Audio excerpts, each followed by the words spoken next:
Hey everybody, this is Russ from Metro Game Core. Believe it or not, 2024 is now halfway over, and so I think it's a good time to just pause and reflect on all the different retro handhelds that have released so far this year. So we're going to do a roundup of my 5 favorites altogether. And there have been a ton of different handhelds releasing so far this year, and so it was very hard to narrow it down to 5. I spent a lot of time hemming and hawing, and I will have some caveats and runners-up that I'll mention throughout the video as well. And when you put them all together, it's pretty exciting how many good quality handhelds have released so far this year, and it does make me excited to see what we'll see throughout 2024. And so without any further delay, let's go ahead and dive right in.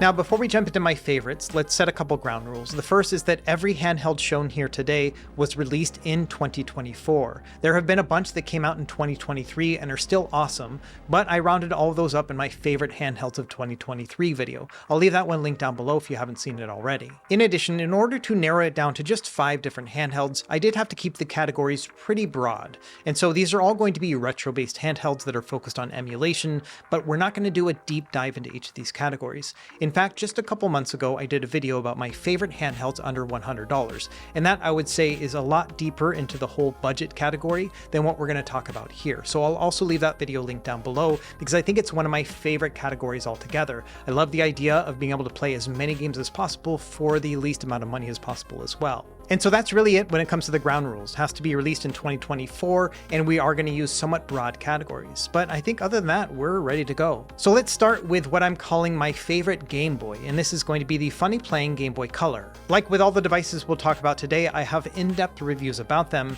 and in this review I found that I really enjoyed this for just a very typical Game Boy style experience. For example, if you just grew up playing the Game Boy or Game Boy Color and you want to relive that experience, then I think this is going to be your best bet. It really does have that same level of simplicity. You can throw in your cartridge, flip on the switch, and away you go. Now this one's unique in that you actually put it together yourself. Think about it like a Lego set. So it takes about 20 minutes to put together, and that's part of the satisfaction as well, is that you can choose all the different color options that you want and then put it together into something of your own. And thankfully, the shell that they have is a Game Boy Color clone, and so it feels almost exactly like the original, so I really enjoy that as well. Now, besides just feeling like an original console, it does have some modern upgrades, including a rechargeable battery with a USB-C connection, and then also a backlit LCD display, which looks night and day better compared to the original. Now, this device is actually using an FPGA, which is a sort of hardware emulation, and so it really will behave like an original Game Boy and Game Boy Color, and it comes with both of those cores. So you can boot it up and it'll think that it's a Game Boy, or you can switch it over to Game Boy Color and it'll think that it's a Game Boy Color. Now, in addition to the old Game Boy and Game Boy Color carts you can put in the back, it also is compatible with a flash cartridge, so you'd be able to put a bunch of games onto an SD card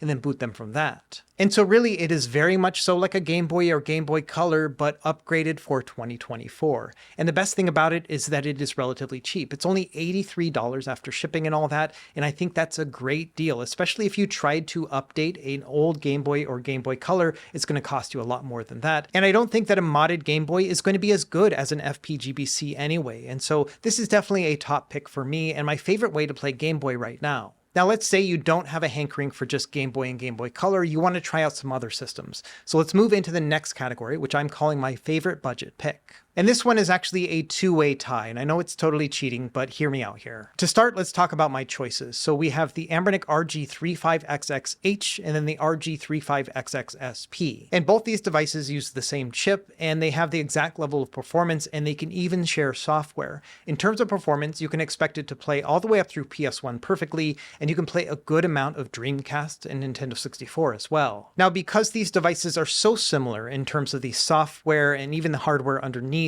it really comes down to the form factor and what's a better fit for you. Let's start with the RG35XX. This is a horizontal handheld and has a couple perks over the other one, including analog sticks as well as stereo speakers. So I think this one's a better pick if you're going to be focusing on whether or not it's going to be functional and comfortable, because I think the RG35XX is better in that regard. Now, the RG35XX SP excels in different ways. I think number one is the fact that it is just so nostalgic. It looks so much like a Game Boy Advance SP, but a little bit upgraded as well. And I know there are a lot of people who are driven by a love for this form factor, and so I totally get it, and I think this is an excellent match right there. On top of that, because it's a clamshell, I think it's more durable. You can just kind of close it up, throw it in your pocket or in your bag, and you don't really have to worry about using a case with it. And so both of these devices are very good and are my top pick. It really is going to come down to what fits you the best. And like I mentioned, there are a ton of different software options for these devices, and they're compatible between the two. You can even swap micro SD cards to try them out between one and the other. I just recently made an entire starter guide about this series where I talk about each of your custom firmware options and even show you how to get some of them up and running. And these devices are relatively affordable. You can usually find them somewhere between $50 and $75 depending on where you shop. And so I think that's well worth it considering the amount of performance that you're going to get here. And even for me, I'm just torn about which one I like the best. There are times when I'm playing the SP and I'm like, oh yeah, this one's definitely the best of the bunch. But then other times I grab the H and I'm like, oh no, this one's the best. And so I'll let you decide which one you think is the best fit for you, but either way, you just can't go wrong with picking up either of them. Okay, next we're going to scale things down a little bit and talk about my favorite micro device right now. And this is a pretty hot topic because there have been 3 that have released so far this year that I think are really great.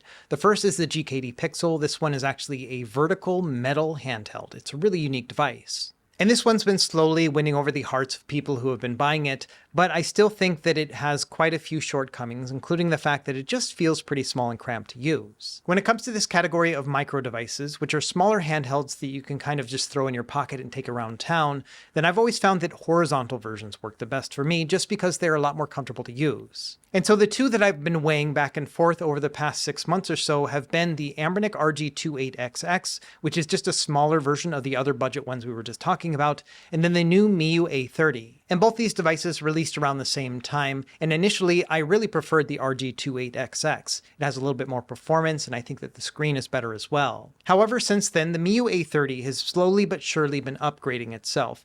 In fact, I ordered a new model maybe about a month ago, and that came in the mail, and this one actually has better controls than the review unit that I had. It's a little bit less mushy and more tactile. It's not quite to the point of passing the Contra test, but it is a lot closer than it was previously. In addition, there have been some software updates that have fixed the overall experience, including a firmware update, but then also custom software as well. It all started with RA30, which is an SD card overhaul made by one of the same developers for the original Onion OS. And so this has basically improved a lot of the pre-configurations for the device to streamline the user experience. After that, another OS solution came out called Spruce, which builds upon RA30, but then gives it a nice streamlined skin as well. So this allows you to navigate through your games much like the original operating system, but then when you boot it up, it has all those pre-configurations. And so this is a really good mixture between the two, and has definitely tipped me over in favor of the A30 over the Anbernic RG28XX. Another thing that doesn't help with the Anbernic model is that I've never gotten used to these really small face buttons. I think these could have been a lot bigger, and that would have made the whole experience a lot better for me.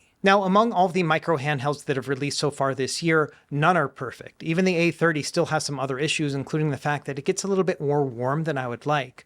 However, among all of them, I surprised myself in finding that it's the Miyoo A30 that I like playing the most. And I think as long as we keep seeing software updates for it over the rest of this year, it'll continue to be one of the front runners among this category. Okay, next we have a category which I'm calling my favorite retro machine, and this one is going to be the Anbernic RG Cube, which just recently released. I'll leave the whole review video link down below, but in a nutshell, this one is a compact and smaller handheld that runs Android and has a unique 720 by 720 square aspect ratio screen. And even though that might seem like a weird aspect ratio, it actually works out really well for certain use cases, and so when it shines, it really does shine. Some of my favorite types of games to play on this include vertical shooter games, as well as square aspect ratio systems, including Pico 8, Game Boy Color, Neo Geo Pocket Color, and so on. I've also found it to be surprisingly good when it comes to standard 4x3 content. You're going to get some black bars at the top and bottom, but they are very easy to ignore when you're in the heat of the moment playing a game. And the device has quite a bit of power. It's able to play most GameCube and PS2 games, and I found that to be one of my favorite things about it,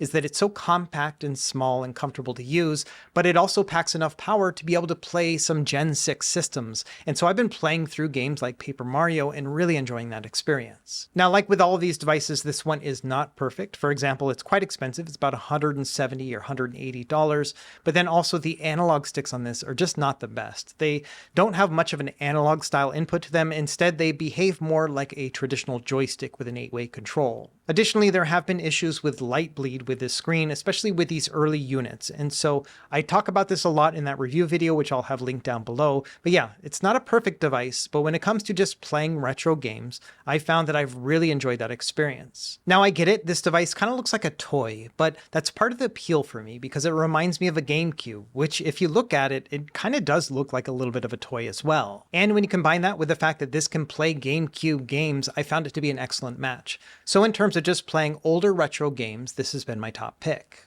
And finally, we're going to go into my last category, which is going to be my favorite device all around. And this one is actually one that came out right at the beginning of the year, and it's called the Retroid Pocket 4 Pro. Now, the reason why this handheld gets my overall pick in terms of just favorite handheld device is because of that price to performance. It cost $199 before shipping, but the performance on this is quite a bit better than anything else we've talked about so far here today. This is a device that can reliably play just about every PS2 and GameCube game, but then also upscaled to increase the resolution. And of course, every system below it, including things like Sega Saturn, which is pretty hard to run, also plays really well. Now, in addition to all that retro game emulation, it also has a widescreen 16:9 aspect ratio, which is going to be really good in many contexts. To start, there are many games up through like Dreamcast, Nintendo 64, GameCube, and PS2 that work with widescreen cheats or hacks, and so you can blow up the image to the entire screen, and it's going to look great. It almost feels like a remastered version of these older games. In addition, if you wanted to play more widescreen systems like PSP, or even try your hand at Nintendo Switch or PS Vita emulation, those are all going to play pretty well on the screen too. And then finally, if you wanted to use it for game streaming, either from like a PlayStation or an Xbox, or maybe using some Game Pass on the cloud, or even streaming it from your home PC, you can do all that here and it's going to scale really nicely on that 16:9 display. And so that's the reason why the Retroid Pocket 4 Pro is my favorite all around, because for the price, you get some really excellent performance, and it's compatible with more systems, especially the more modern ones. Now, my only complaint about the Retroid Pocket devices is that the screen just feels a little bit small when you're playing more modern games. It's only 4.7 inches. I think that if it was actually a full 5 inches, it would be much better. And that actually leads to my two runner-up devices within this category, and I want to give them a quick shout out because these both have 5-inch or larger displays, and so they might be worth your consideration as well. The first will be the Anbernic RG556. This one has a better screen. It is 5.5 inches and AMOLED, and it looks amazing. I also think that it has better ergonomics. It's just a lot comfier of a grip, even though it is a larger device as a result. And this one has the same processor as the RG Cube, and so same performance here. It can basically play most PS2 and GameCubes. Not all of them like the Retroid Pocket 4 Pro, but very close. And I think this one is priced right as well. It's about $175, which I think is a good price to performance ratio as well. Just bear in mind this one, like all the others, is not perfect, and this one has those same analog sticks as the RG Cube, which just don't give you that full analog input that you might expect. And then finally, my last runner-up in this category is going to be the Odin 2 Mini. Now this one is excellent in many ways. It has a 5-inch display, which is actually mini LED and super bright, and it's also a very compact and comfortable handheld, and it looks like a PS Vita, which is kind of amazing. In addition, this one is quite a bit more powerful than all the others we talked about. This has a Snapdragon 8 Gen 2, which means that anything that can play on Android, this will be able to play. However, I do have two hangups with this device. The first is that it's relatively expensive. It starts at $340, and I don't think that there's a $140 price difference between this one and the Retroid Pocket 4 Pro. And so if you are looking for the best bang for your buck, again, the Retroid is going to win. That $140 price difference between the two is pretty large. And also the way that I see it, if you are going to buy a high-end Android device, this one is not my top pick. I prefer the original Odin 2, which came out last year, which again was on my list of top devices of 2023. And of course, I'm not saying the Odin 2 is a bad device. Obviously, it's a runner-up in this category. But if I had to choose between the two, and with that price difference in mind, I think that the Retroid Pocket 4 Pro is my overall favorite in this category. And so really that just about wraps it up. I wanted to categorize each of my favorites so far in 2024 and just show you which ones I like the best. Now, I'm really curious to hear which ones you like the best that have come out so far this year. Like I mentioned, there have been so many good handhelds that have come out, and I'm really excited to see what's going to happen throughout the rest of 2024. So let me know what you think in the comments down below, and if you want to learn more about any of these devices, I will have links to their full reviews down below as well. As always, thank you for watching, and be sure to like and subscribe if you found this helpful, and we will see you next time. Happy gaming.